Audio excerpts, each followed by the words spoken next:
আমার মুখের উপরে বলে দেয় আমার মতো হাজার হাজার মেয়ে নাকি এখন তার জীবনে আছে। আগে কেউ ছিল না, ওই জন্য আমাকে নিয়ে পড়েছিল। এখন অনেকেই আছে তার জীবনে। তারপরে আমাদের কথা হয় চ্যাটিং এ। সে আমার নামে নানা রকম বাজে মন্তব্য করতে থাকে, ব্লেম করতে থাকে আমাকে অবাক করে দেয় একদম।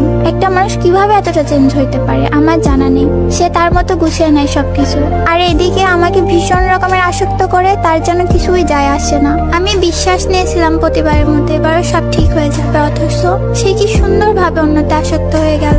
সব সময় কান্না পাই, অন্যমনস্ক থাকি, খেতে পারি না, পড়তে পারি না, সবকিছু যেন এলোমেলো হয়ে গেছে। আমার আম্মু পর্যন্ত আমাকে দেখে নিজেই কান্না করে, ভাবে আমি অসুস্থ হয়ে যাচ্ছি দিন দিন। কিন্তু আম্মুকে তো বলতে পারি না কেন তার মেয়ের এই অবস্থা, বলতেও পারি না তার মেয়ে ভালো নেই। দোষ আমারও কিছু ছিল, আমি খুব কম প্রকাশ করতাম ভালোবাসা। কিন্তু এই সামান্য কারণে তো আর বিচ্ছেদ হতে পারে না। অন্তত তার মতো মানুষ আমাকে এতটুকু কারণে ছেড়ে যেত না। সে সব সময় বলতো আমি নাকি তাকে ছেড়ে যাব, অথচ আজকে থার্ড পার্সনের আক্রমণে সবকিছুর সমাপ্তি ঘটায়। অথচ আমার কখনো মানুষের অভাব ছিল না, এখনো নেই।